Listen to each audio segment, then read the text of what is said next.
자, 우리 이제 다음 주 교회 생일을 맞이해서 한번 동산교회의 어제, 그리고 오늘, 그리고 내일을 한번 좀 생각해 보려고 합니다. 동산교회, 우리 동산교회의 어제, 과거죠. 오늘, 현재죠. 그리고 내일은 어떤 교회일까? 만약에 이 제목을 주고 여러분에게 동산교회의 어제, 오늘, 그리고 내일에 대하여 쓰시오라고 시험 문제를 준다면 얼마나 쓸 수 있겠어요? 뭘 쓰실까요? 만만치 않아요, 그죠? 네.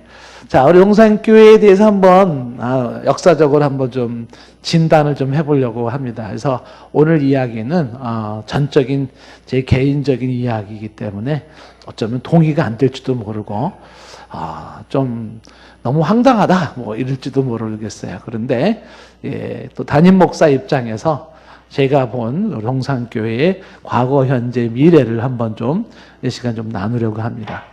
이 얘기를 하려고 그러면 뭔가 기준이 있어야 되는데 그 기준을 어디로 잡아서 이야기를 해야 될 것인가.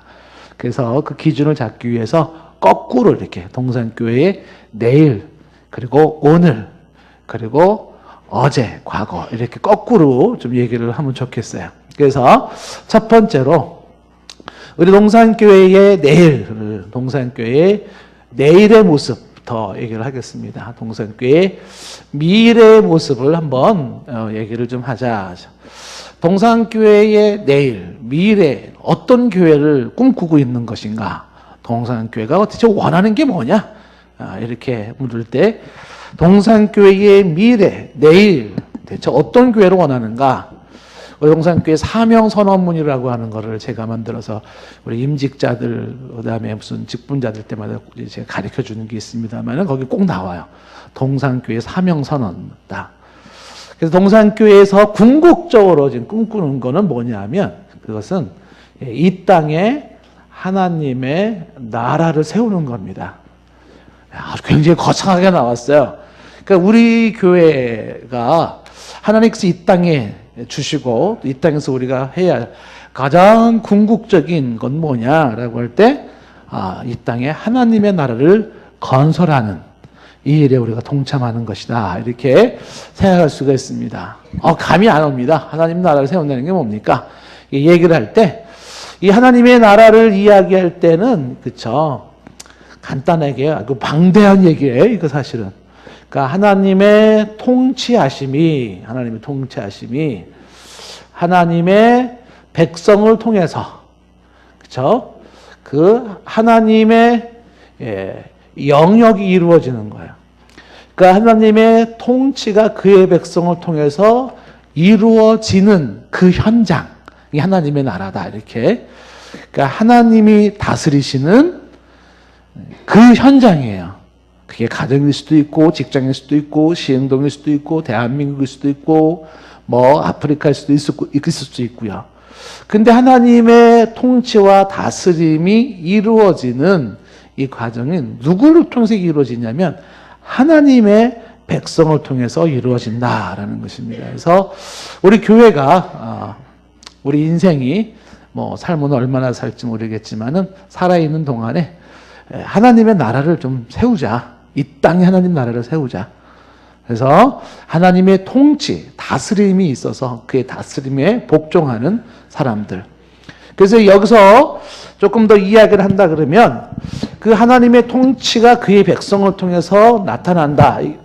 이게 대체 또 뭔 얘기하는 거냐? 이렇게 굳이 얘기를 한다 그러면 하나님의 통치하심, 하나님의 다스리심은 바로 그의 백성들을 통해서 이루어지는데 그의 백성들이 성결한 삶을 있는 그 자리에서 성결한 삶을 사는 거야. 우리 아까 좀 전에 우리 말씀하셨잖아요. 십계명 나는 이대로 좀 살겠습니다.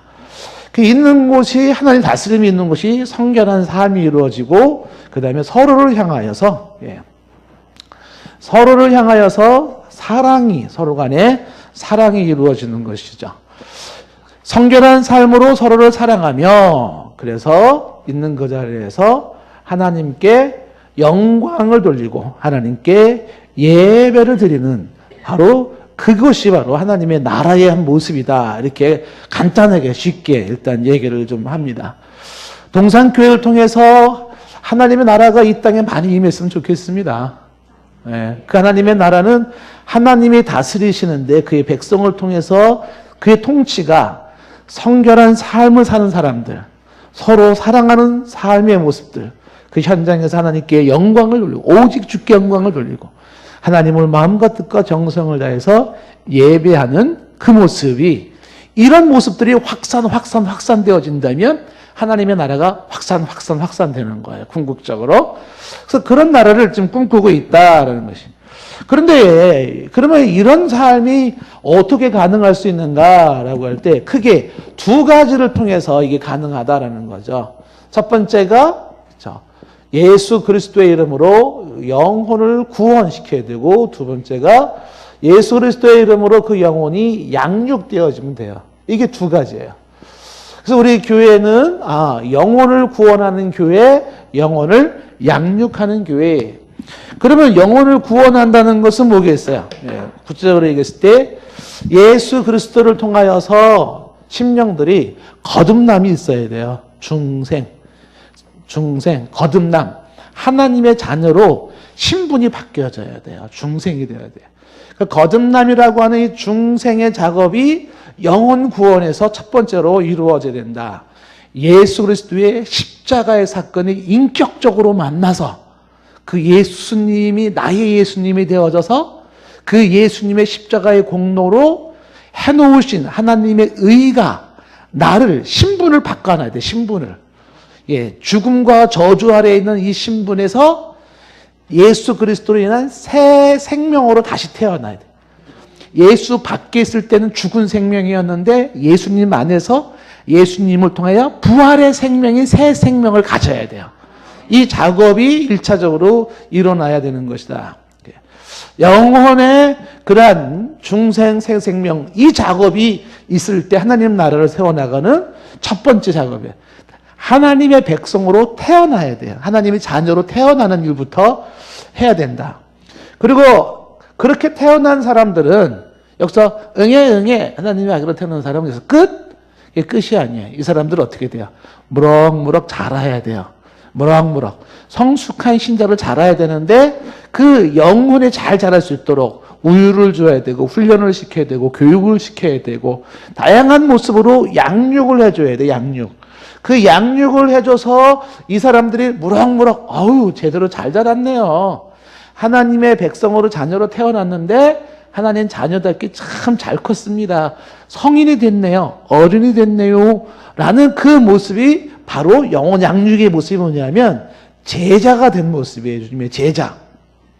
그 예수님의 제자가 되어졌다. 이 제자는 바로 이런 모습의 삶이 나타나겠죠. 그래서 이 제자는 신앙 인격으로 성숙해 있어요. 신앙 인격으로 성숙해 있고 그리스도를 따라가기 위해서 헌신을 결심했어요.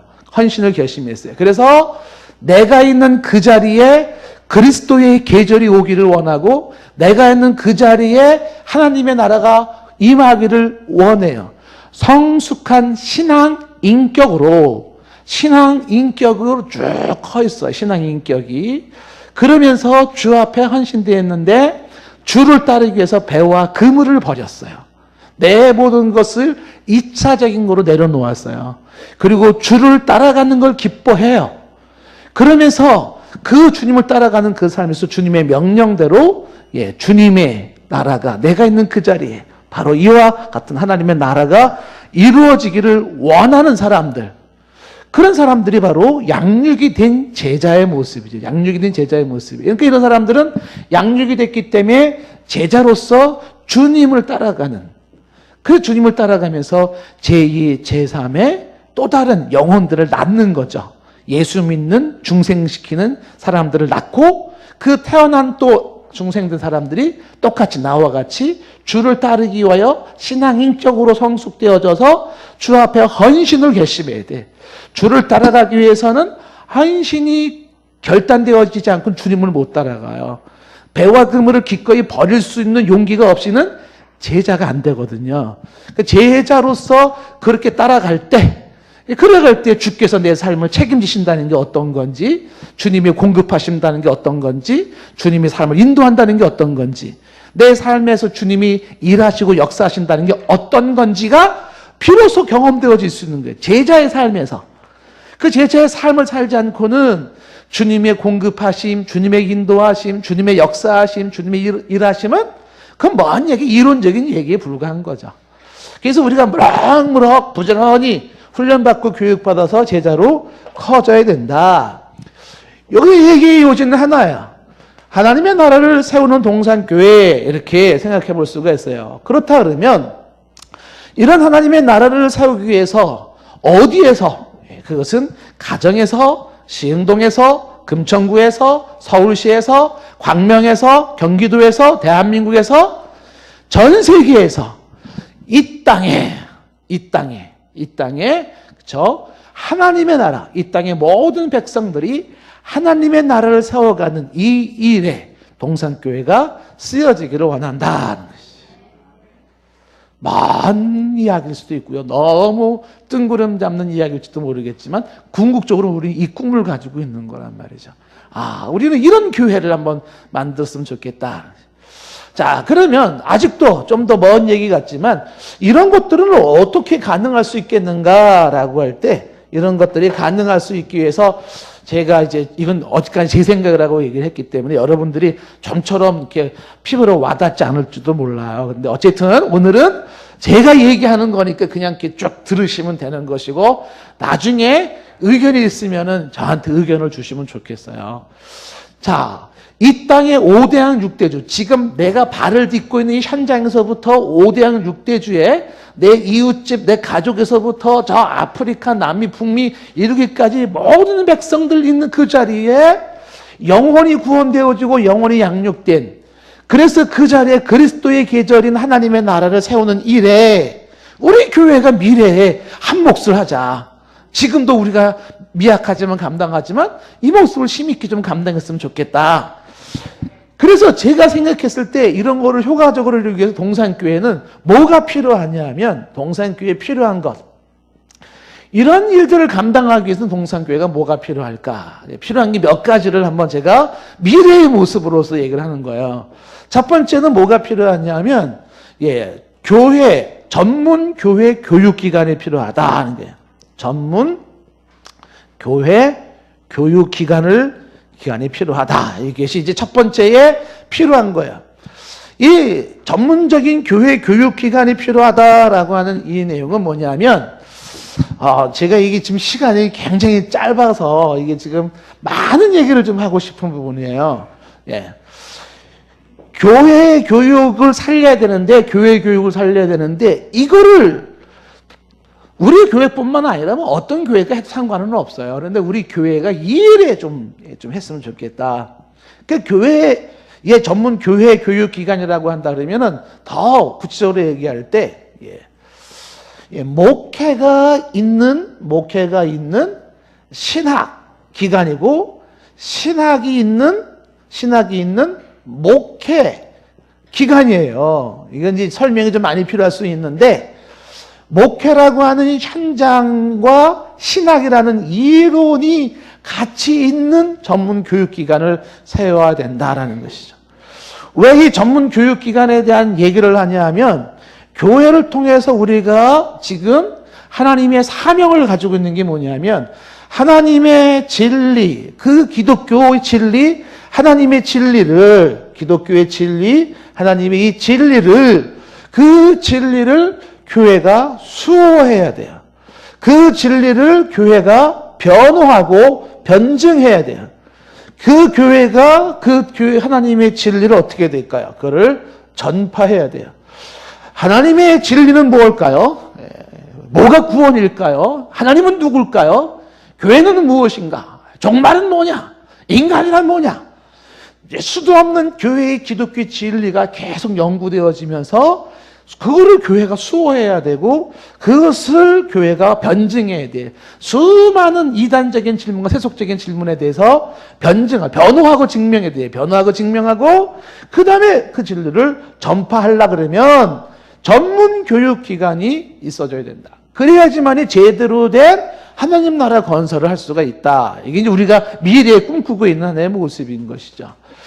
그래서 이 교회의 교육 전문기관이라고 하는 이런 모습으로 역할을 감당할 수 있는 이거를 저는 신학연구소 뭐 이렇게도 좋아요. 신학연구소. 그런데 교회 전문 교육기관은 이렇게 신학이라고 하는 기독교 진리 수호 변호 전파뿐만이 아니에요. 이것은 또 왜 이 교회 교육 전문기관이 필요하냐 그러면 향후 지금 우리는 뭘 생각해야 되냐면 다음 세대를 생각을 해야 되기 때문에 그런데 교회 전문 교육기관을 통해서 뭐를 연구하냐 하면 차세대, 다음 세대를 우리가 연구하는 연구소가 있어줘야 된다. 교육공학에서 차세대의 연구가 필요해요. 앞으로 가면 갈수록 시대는 급변하거든요. 엄청나게 변하는데 여기에 우리의 현실이 뭐냐면 저출산 고령화 시대예요. 아기가 점점 없어지고 있고 그 다음에 고령층의 사람들이 늘어나고 있습니다. 여기에 시대의 강렬한 세속 문화로 인하여서 현상이 뭐냐면 줄어드는 교회 학교 학생들이에요. 아이들이 교회에 적응을 못하고 청소년들이 교회에 적응을 못하고 청년들이 교회에 적응을 못해요. 어떻게 해야 될 것인가? 이건 쉬운 문제가 아니죠. 그래서 우리의 다음 세대들이 이 역할을 감당하기 위하여서 어떻게 하면 믿음을 지키고 다니엘처럼 어떻게 하면 시대를 이끌어갈 수 있을까? 그 차세대 크리스찬 리더들을 세워야 되는데 이거를 하기 위해서는 전문 교회 교육기관이 있어줘야 돼요. 이런 데서 계속적인 연구가 이루어져야 돼요. 그냥 막연하게 되지가 않아요. 막연하게 되지 않아요. 지금도 산발적으로 여기저기서 이런 연구들이 이루어지고 있지만 그러나 많이 부족해요.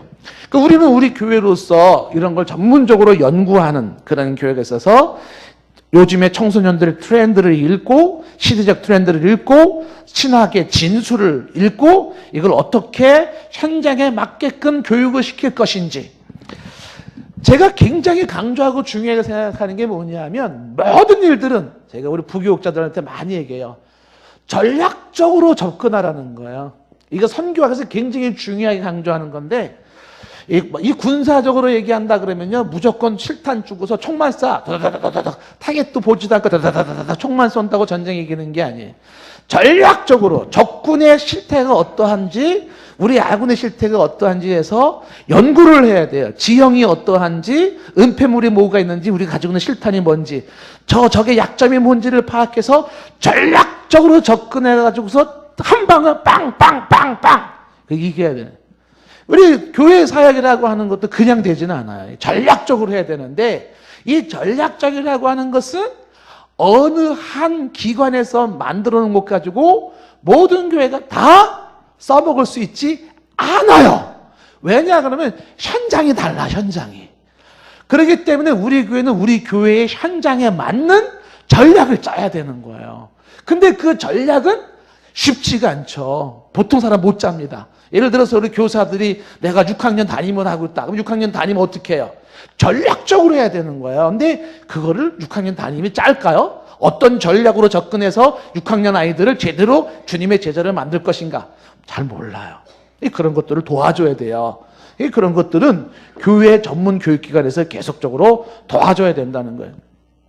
그래서 이 차세대들을 위해서 이런 연구기관을 통해서 아이들에게 혹은 성도들에게 시대 안에 있으면서 시대를 앞서가고 시대를 선도할 수 있는 크리스찬들을 어떻게 양육해낼 것인가에 대한 연구를 계속해야 된다는 거예요. 교회 교육연구센터.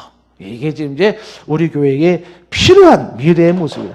지금도 미약하게나마 움직여지고는 있어요. 우리만의. 그렇게 미약하게 이루어지고 있지만 좀 더 전문적으로 예를 들면 우리가 교사대학을 하는 이유도 이거거든요. 이런 취지에서 교사대학을 시작을 한 거거든요. 그래서 교사를 제대로 양성을 하자. 일반 학교의 선생님이 되려고 그러면 최소한 교대 4년 혹은 사범대 4년을 나와야 되거든요. 근데 교회에서 영어를 가르치는 선생님이 3년, 4년 동안 공부하지도 아니하고 학생들의 교사로 나간다. 대체 무슨 교육을 시켜줄 수 있는가? 그래서 제가 우리 부목사님한테 얘기하는 게 무슨 얘기를 하는 거냐면 우리 교회에서 교사를 나가려고 그러면 교회 학교 교사 사범대를 만들어야 된다. 사범대. 사범대 만들어가지고 이 교육을 받은 사람이 교사 자격증을 가지고 나가야 되지 않겠냐. 그래서 사범대나 우리가 혹은 교대 다닌다는 학생들을 보시면 일주일에 월요일부터 금요일까지 4년을 공부를 하는데 동산교회는요, 그나마 40주에 화요일 날 저녁 한 번 나와가지고 교사 자격증을 줘요. 근데 그나마 이런 교회도 많지가 않아요. 예. 그러니까 이게 교회 교육이 얼마나 제대로 되겠냐라는 사실 심각하게 짚어놓는 거예요. 그래서 우리가 제가 부목사님한테 얘기하는 게 뭐냐면 지금 우리가 화요일 날 한 번 해서 40주로 교사 대학을 하지만 제가 미션을 줬어요. 동산교회뿐만 아니라 대한민국 교회 교육을 위해서 동산교회에서 교회학교 교사 사범대학을 차릴 생각으로. 우리 교회 이름으로 사범대학 하나 세운다는데 뭐 이렇게 좀 마음에 안 드세요? 그냥 이렇게 좀 이렇게 안 좋은 표정을 이렇게 지으세요. 아이, 뭐, 이게, 당장 내일 하자는 것도 아니고, 문날에 하자는 건데 말이죠. 아이, 그래서, 교회, 학교 교사 전문 양성기관을 통하여서 딱 나온 사람이 교사를 했어요. 이런 것들이 다 전문 교육기관을 통해서 우리가 한번 미래에 해야 돼. 뭔 얘기일지 모르겠어요. 그런데, 우리가 지금 교회에서 이런 것들에서 필요한 것 중에 또 하나가 뭐냐면, 같은 유산 얘기일 수도 있는데, 그게 뭐냐면, 이 교회 교육기관뿐만이 아니라 전문 선교기관도 같이 세워야 돼요. 전문 선교기관. 지금 목사님은 지금 뭔 얘기를 저렇게 좀 별나라 얘기를 하고 있나 할지 모르겠어요. 전문 선교기관에서는 뭐를 지금 우리가 얘기를 해야 되냐면 선교사님들 교회 사역하는 사람들을 향하여서 뭐가 지금 필요하냐면 첫째가 신학을 심어줘야 돼요. 신학을. 선교 전문 선교기관에서 제 생각을 해야 됐잖아요. 선교사님들에게 신학을 심어줘야 돼요. 신학을. 다 신학 공부하신 선교사님들 아니에요? 다 신학하고도 목사 되신 분들 아니에요? 그렇죠?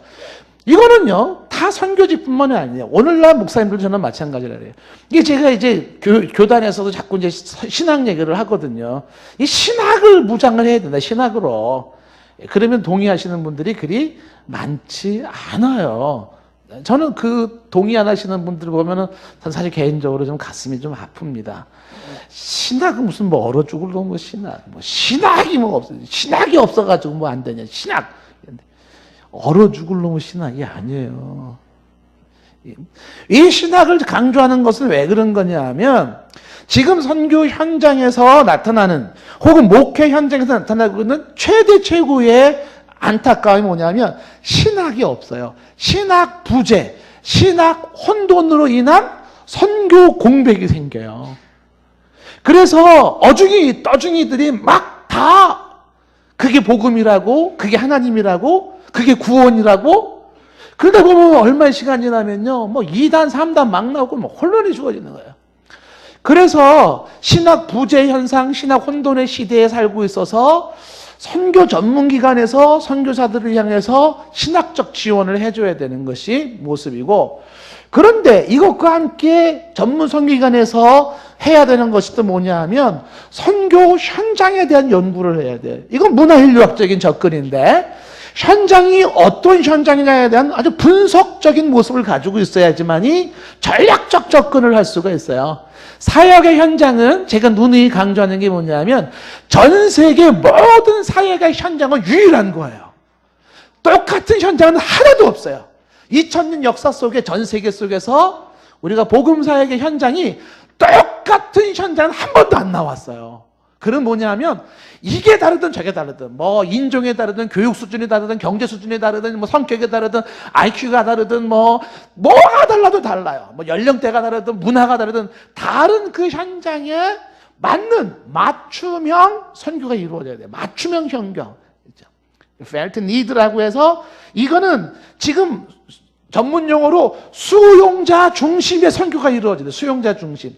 전하는 사람의 중심이 아니라 수용자들의 그 상황이 어떠한지에 맞는 맞춤형 사역을 하기 위해서는 현장 연구를 해야 된다는 게 이제 상황화의 한 모습이기도 한 것이죠. 그러면서 전문 기관에서 선교사님에 대해서 사람들에 대해 우리가 어떤 지금 많은 선교 활동이 이루어지고 있지만 정말 파송을 하고 후원을 하고 그 다음에 이분들을 향해서 관리를 해주고 그 이후 향후 은퇴까지 선교사님들의 이 모든 것들을 센터에서 해줘야 된다는 거죠. 뿐만 아니라 이런 것들이 지금 동산교회도 지금 두고 있는 게 뭐예요? 이런 것들을 중심으로 해서 궁극적으로 어떻게 영혼을 구원해야 될까에 대한 영혼 구원에 대한 전략을 짜야 돼, 전략을. 왜 우리 교회에는 목사가 이렇게 많아요? 혹시 궁금하지 않습니까? 욕심이죠, 욕심. 어떤 욕심이에요? 좀 전문적으로 좀 하자, 전문적으로. 좀 교육 목사가 좀 교육을 책임지고 전도 목사가 전도를 좀 책임져서 한번 해보자. 왜? 영혼 구원을 하더라도 해외뿐만 아니라 국내의 영혼 구원을 위해서라도 전략을 짤 수 있어야 돼요. 누가? 전문가가. 지금 우리는 이런 기관이 없잖아요. 그러니까 이제 전도 목사님을 통해서 전략을 짜서 좀 전략적으로 하자. 뭐 지금 우리가 여러 가지 부족한 건 있지만 그래서 영혼 구원이 국내외적으로 전략을 짤 수 있는 이런 모든 선교 기관이 필요하다. 자, 그러면서 우리가 이 일을 감당하기 위해서 왠지 이거 굉장히 좀 길어지네요. 필요한 게 뭐냐면 사람이 필요하다. 사람. 그게 두 가지 사람이 필요한데 우리가 첫 번째는 우리가 이 일을 감당하기 위해서 이 하나님 나라 건설을 위해서 영혼을 구원하고 양육하는 일을 위해서 전문 교육기관도 있어야 되고 선교기관도 있어야 되는데 사람이 좀 필요하다. 어떤 사람이 필요할까요? 첫 번째는 동산교회에 특공대가 필요해요. 특공대가. 긴장되기 시작해요. 최소한 1차적으로 저는 우리 동산교회에 300명의 특공대를 저는 놓고 기도를 하고 있어요. 이 300명의 특공대가 300명의 교사라고 하는 건데 이 300명의 특공대는 성령이 충만해. 신앙이 살아있는 사람이에요. 신앙에 반짝반짝 빛이 나고 있어요. 흐리멍텅한 신앙이 아니에요. 주 예수 그리스도와 하나님에 대한 신앙이 살아있는 특공대원. 이 사람들은 신앙만 살아있는 것이 아니라 꿈꾸는 특공대원은 또 어떤 것이겠어요? 신앙이 살아있고 지혜가 충만하여 식견을 갖춘 사람. 식견 갖춘. 그리고 인격적으로 존경받는 사람. 우리가 특공대를 이야기할 때 얘기하는 것은 성령 충만, 신앙에 충만한 사람. 지혜가 충만한 사람. 사도행전 나온 내용이에요. 집사를 세울 때 이런 사람을 세워라. 그리고 하나님과 사람 앞에 칭찬하는 사람이라 그랬잖아요. 존경받는 사람이에요. 그러니까 300명의 헌신된 제자 중에 특공대를 이야기할 때 성령 충만하여 신앙에 살아있고 식견을 갖춘 지혜가 충만하고 그 다음에 뭐예요? 인격적으로 존경받는 사람 플러스 하나 더 못 갔어요. 헌신된 제자죠. 헌신된 사람이 헌신된 사람. 오직 그의 나라와 그의 의를 위하여서 내 모든 것을 투자할 수 있는 헌신된 사람이죠. 자, 이런 사람들이 300명만 주어진다 그러면 바울 한 사람을 통하여서 바울과 그 일행을 통해서 나온 말이 뭐라 그랬어요? 천하를 흔드는 사람이라 그랬잖아요. 천하를 흔드는 사람. 바울 같은 사람이 동산교회에 300명 있다면 어떤 일이 벌어질까요? 천하가 300개가 흔들릴 거야 아마. 상상이 되시나요? 이야, 이런 사람들을 우리가 계속 꿈꾸고 기대하고 그리고 훈련을 시키자라는 거죠. 사람이 필요하다. 이런 사람들 뿐만 아니라 교회가 또 어떤 사람이 필요하겠어요? 300명의 특공대. 그러면서 이제 필요한 것이 바로 소위 이런 모든 기관을 감당할 수 있는 전문가가 필요한데 이 전문가. 제가 이 전문가를 이야기할 때는 두 가지를 강조하고 싶은 게 뭐냐면 전문가를 강조할 때 강조하고 싶은 게 뭐냐면 이론과 실제가 있는 사람이어야 돼. 전문가는. 그 이론과 실제라고 하는 건 앞에서 얘기한 것처럼 이론은 뭐겠어요? 신학과 식견이 있는 사람이어야 돼요. 식견이 있어야 돼요. 실제는 뭐겠어요? 아까 얘기했잖아요. 현장을 알아야 돼요. 그래서 현실 인식을 할 수 있어야 되는데 이런 식의 전문가가 있어줘야 된다는 거예요. 전문가가. 제가 여러분들에게 이제 할 수 있는 대로 여기저기를 다녀요. 무슨 뭐 학회 같은데 어떤 전문 기관, 그 다음에 뭐 샬롬 나비 교수들 모임 막 이런 데 가잖아요. 왜 가는 줄 아시겠어요? 최소한 동산교회에서 개교회가 할 수 없는 것은 연대하고 싶은 거예요. 연대하고 싶은 거. 어디든지. 이런 선교단체 있으면 그런 데 연대하고 싶고, 지금 당장은 어른 이런 전문 교육기관 있으면 거기 연대하고 싶은 거예요. 그래서 여기서 함께 연대해서 이런 전문가들을 기관을 통해서 뭔가 좀 우리 단순한 동산교회 하나에 연연하는 것이 아니라 이 땅에 하나님 나라를 건설하자. 이 땅에 크게 이 땅에 하나님 나라를 건설하자. 그럼 우리 집사람은 시흥동에다 건설하세요. 여러분이 얘기 안 해도 다 얘기해주는 대변인이 있어요. 집에 가면, 오늘도 집에 가면 이제 무슨 대변인 얘기 들을지 몰라요, 이제. 다. 그러면 저는 또 얘기를 하죠. 좋아. 시흥동도 좋지만 나는 이 땅에 하나님 나라를 세우자. 나는 지금. 이게 궁극적으로. 그러면서 필요한 거 네 번째가 뭐냐면 교회 공간이 필요해. 교회 공간이. 교회 공간은 지금 예배 공간, 교육 공간, 선교 공간이 필요한 것인데요. 지금 당장 우리 교회에서 지금 공간적인 한계가 지금 많이 느껴져요. 제가 사실 목사 입장에서 좀 굉장히 미안한 게 예배 끝나고 나갈 때요. 엘리베이터 기다리는 사람들 계단 올라가서 입구가 너무 비좁아가지고 사람들이 너무 불편해요. 그 어르신들 그렇게 엘리베이터 올라가려면요. 6층까지 올라갔다 내려오려면 한참 기다려야 돼요. 그게 안 좋고. 그리고 들어가는 입구들이 보세요. 밥 먹고 들어가고 나갈 때도 그렇고 6층도 그렇고 그 비좁은 모습들을 보면서 참 이 공간을 조금 더 어떻게 좀 넓힐 수 없을까 이런 생각을 좀 많이 가져요. 주차 공간도 너무 지금 심각하고요. 건물의 노후 현상이 돼가지고요. 뭐 하나 쿵 하면 뭐 수리하는데 뭐 몇십만 원, 몇백만 원 막 뭐 돈 나가는 건 일도 아니에요. 그런데 단순한 현재 우리 교회가 가지고 있는 어떤 그 공간의 한계뿐만이 아니라 이런 교회 교육기관이나 전문 선교기관이나 이런 것들을 감당하기 위해서도 공간적인 것이 이제 필요하다 이런 생각이 드는 거죠. 자, 이런 모습을 내일의 모습으로 이야기하고 그렇다면 두 번째 동산교회의 현재의 모습, 오늘의 모습을 한번 좀 보자. 동산교회. 우리 동산교회는 여러분 알다시피 6층 건물을 가지고 있어요. 우리 성도가 지금 아이들까지 지금 출석이 한 400명 정도 되잖아요. 이게 지금 얽혀가지고 모처럼 나오시는 분들 뭐 이런 다 아마 500명 정도가 되는 교회 성도들. 교회에 4개 위원회에 18개 부서를 두고 있고 교육부서 7남전대 8개 여전도에 8교구 산하에 35개의 구역을 가지고 있어요. 적지 않죠? 1년 예산이 우리가 한 5억 정도 지금 지난번에 했어요. 작년에 예산이 한 6천만 원 정도 줄었어요. 재작년에 비해서. 예. 누가 그러더라고요. 왜 목사님은 헌금 강조를 그렇게 안 하세요? 그러더라고요. 자, 헌금 강조 하겠습니다. 헌금 열심히 좀 해주세요. 끝입니다. 예, 끝이에요. 그만 이제 그 정도로. 자, 그런데 이런 교회에, 이런 동산교회가 가지고 있는 현재 가지고 장점이 있어요. 근데 이 교회의 장점이 참 단점으로도 작용되고 있습니다. 37년 된 동산교회의 장점 첫 번째가 어떤 장점이 있냐면요. 동산교회는요, 굉장히 안정적이에요. 아멘도 나오잖아요. 벌써 안정적. 이 안정적이라는 건 동산교회는 웬만해서 요동치지 않아요. 예. 어떤 분이 와가지고 오늘은 제가 동산교회를 떠나는 날입니다. 딱 얘기해도 여러분들은 눈 하나 깜짝 안 해요. 다른 데 같으면요 난리가 날 거예요. 우리는 너무 없어도 돼. 뭐 이 배짱입니까 뭡니까? 이게 동산교회 가지고 있는 안정감은 웬만해서 흔들리지 않을 만큼의 그런 안정감을 가지고 있는데, 그래서 이 안정적인 모습에서 일부 성도들은 안락함을 경험하기 안락해. 근데 이게 단점이 될 수가 있어요. 어떤 단점이 될 수 있을까요? 이 안정적인 안락함이라고 하는 것이 우리 가운데 현실에 안주하려는 경향으로 나타날 수 있어요. 현실 안주. 현실을 안주한다. 이건 우리 교회가 또 한번 생각을 해봐야 될 문제예요. 다시 말하면 너무 교회가 이제는 안정적이기 때문에 여기에서 무사안일주의, 소위 말하면 편리주의에 빠져, 편리주의에.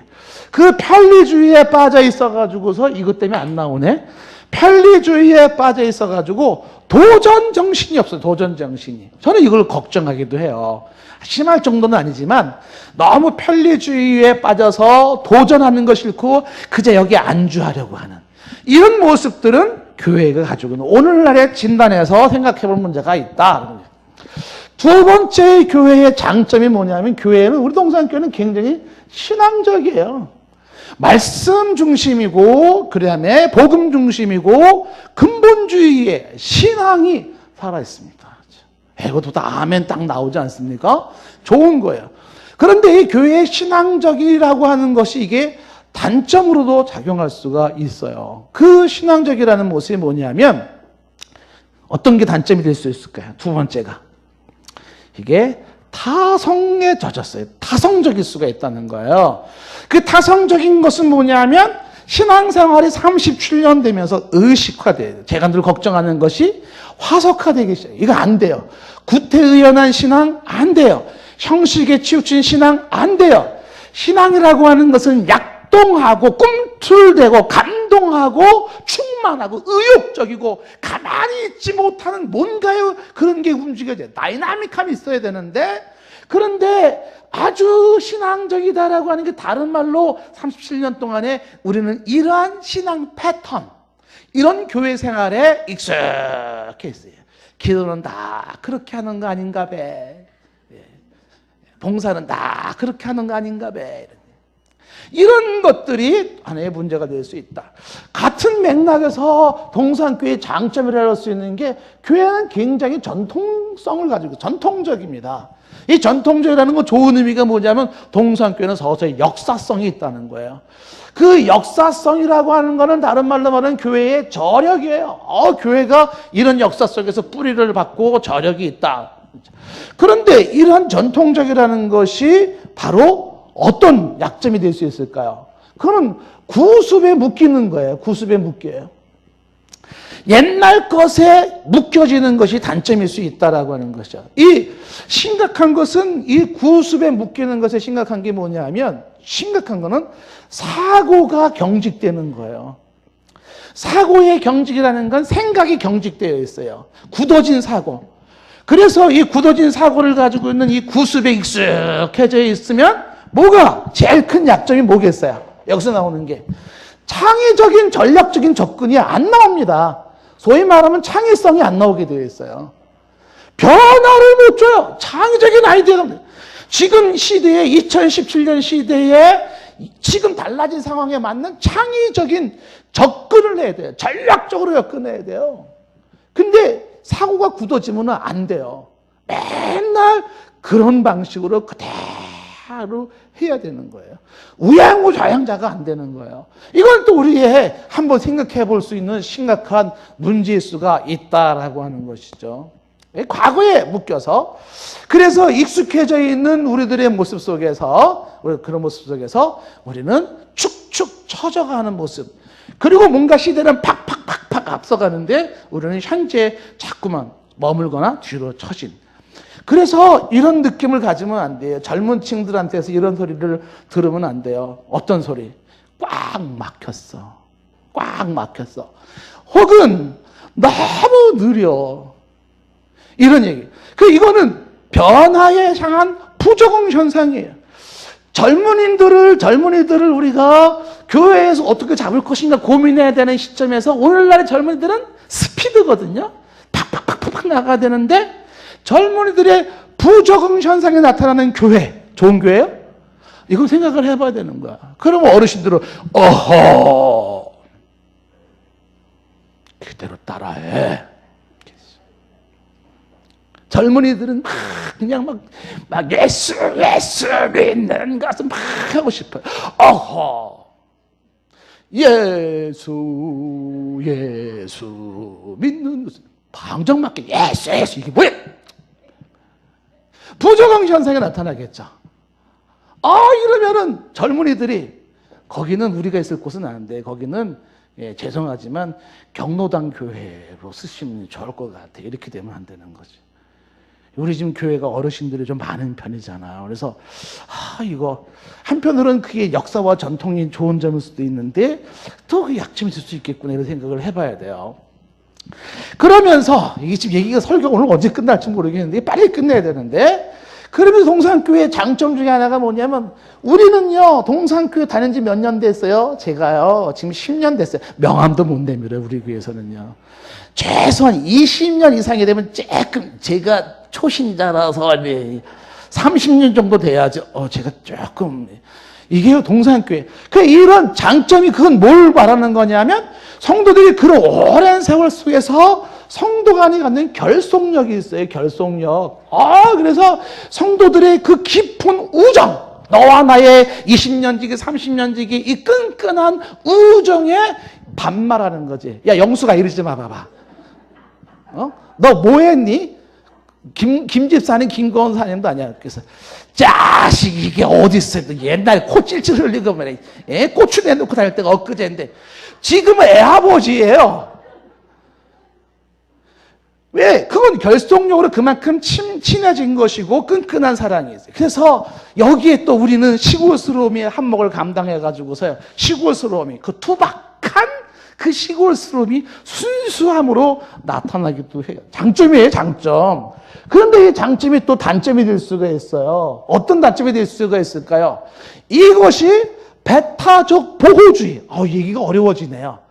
배타적 보호주의. 이거는 배타적 보호주의는 트럼프 대통령이 지금 쓰는 전략인데, 배타적 보호주의라는 게 뭐냐면 우리끼리, 소위 말하면 텃세예요.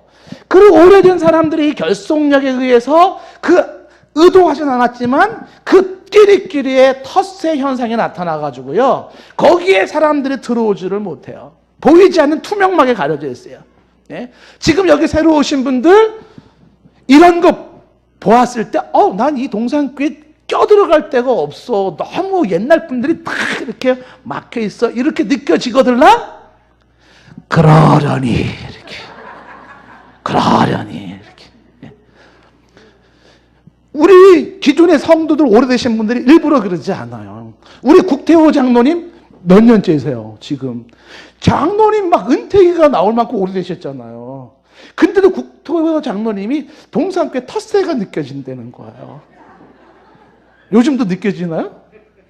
저도 동산교회에 지금 이제 8년 차인데 왠지 이거는 좋은 점이기도 하지만 배타적 보호주의. 그래서 우리 성모님들이 자꾸만 제가 얘기를 하잖아요. 오래되신 분들끼리 이거를 깨셔야 돼요. 자꾸만 깨셔야 돼요. 그렇게.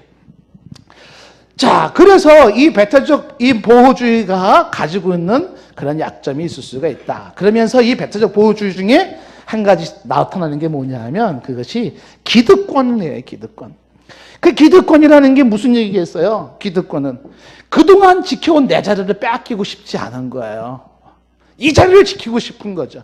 근데 이것은 한편으로는 좋은 점도 되죠. 누군가가 동산교회에서 오래되신 분이 내가 이 자리, 내 기득권을 지키려고 하는 분이 계시면은요, 그분 한편으로는 감사하셔야 돼요. 그분한테. 왜 감사해야 될까요? 지금까지 교회를 지켜오신 분이 그분이기 때문에 그래요. 그분이 동산교회를 꾸준히 묵묵히 지켜오셨어요. 그건 한편으로는 감사해야 될 부분이 그래요. 인정해 주셔야 돼요. 그러나 그 기득권 때문에 다른 사람이 들어오지 못하도록 하는 건 좋지 않다라는 거예요. 동산교회 다섯 번째는 활력이 있어요. 이제 제가 다 못하더라도 적당한 시간에 끝낼 거니까 너무 걱정 가지지 마세요.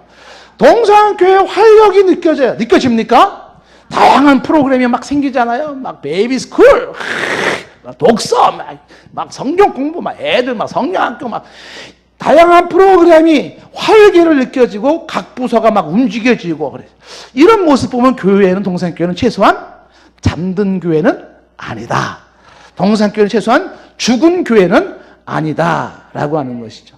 그런데 이게 종교적으로, 신앙적으로 이것이 말 그대로 잠깐 말해 전통적으로 묶여면 안 된다라고 하는 것이에요. 여기에 또 얘기하고 싶은 것이 뭐냐면 동산교회는 장점 중에 하나가 뭐예요? 우리는 동네 어떤 아파트 단지 개발지에 있는 교회가 아니잖아요. 그냥 정착되어 있는 동네에 있는 교회임에도 불구하고 동산교회에 새 가족들이 자꾸 들어와요. 좋은 일이에요, 안 좋은 일이에요? 여기 계신 분들 좋은 일 하셨어요. 감사해요. 동산교회에 계속, 보통 교회들이요, 새 가족이 안 들어와요. 그래서 어떤 분은 그러더라고요. 동산교회가 블랙홀인가 봐. 왜 다 동산교회로 가려고 그러는데? 뭐 이러더라고요. 동산교회를 막 빨아들이는 힘이 있나요? 이건 좋은 점이죠. 그렇죠. 그런데 동산교회 이렇게 들어오는 이제 새 가족의 등록이 굉장히 감사하면서도 여기에 또 단점이 있죠. 아까 말한 새 가족들이 교회에 대한 부적응 현상이 나타나기가 쉬워요. 그 부적응 현상은 뭐냐면 이탈 현상이에요. 이탈 현상. 교회에 부정하고 이탈한다라고 하는 것은 당사자 문제일 수도 있겠지만, 그런데 우리가 사람과 조직 사이에 부딪히는 상처예요. 다시 말하면 교제의 한계, 교제권의 한계. 그러니까 교제하기 힘든 그 한계, 끼어들기 어렵고 함께하기 힘든 그 막에 의해서 어려워질 수가 있습니다.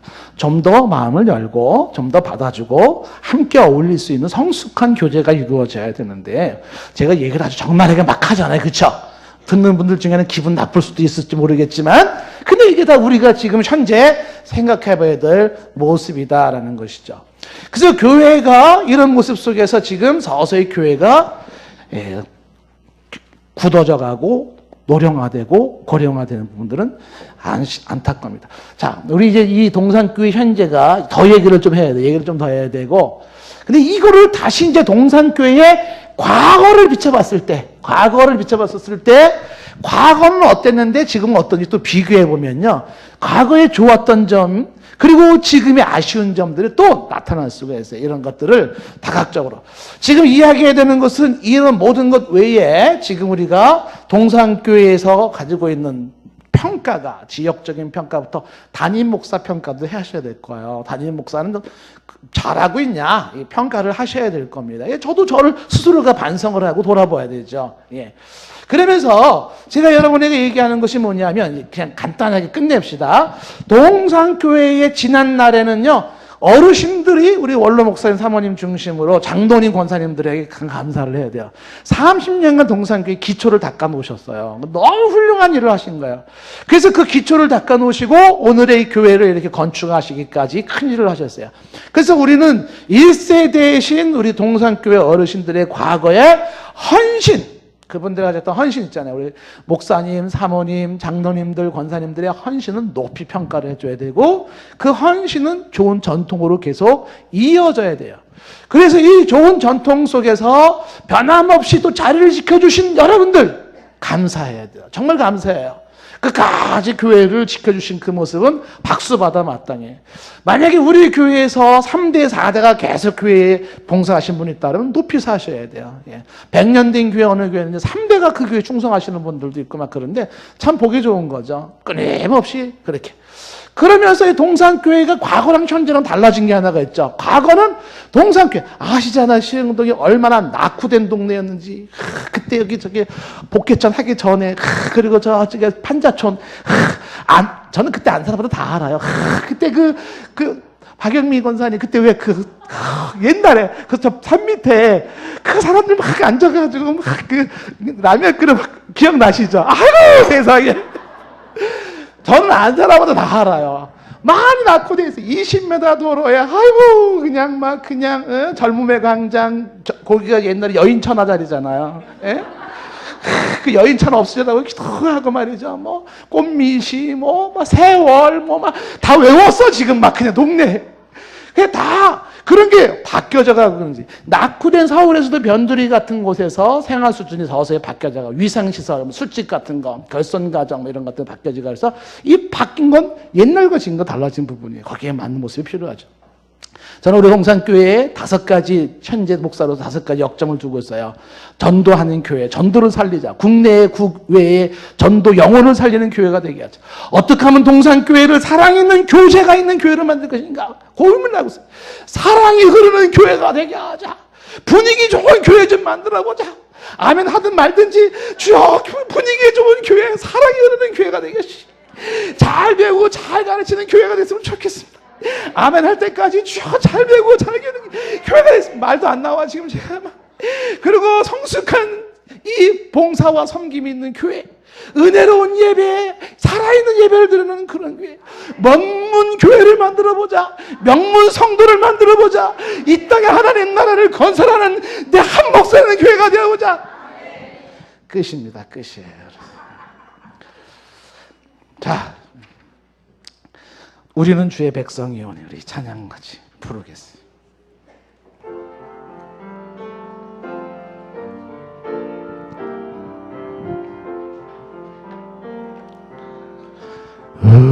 우리는 주의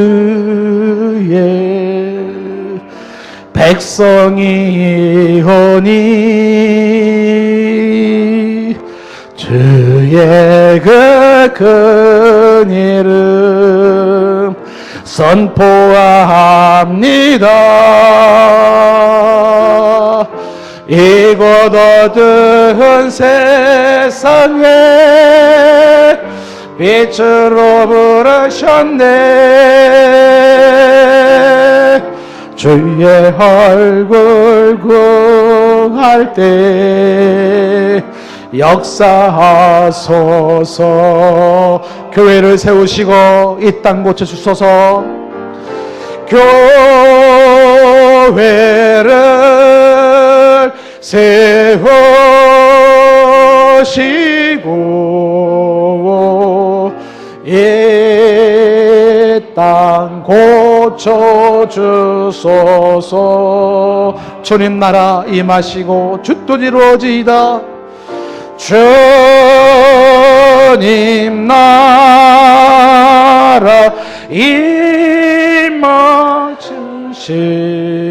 임하시고 주 뜻 이루어지이다.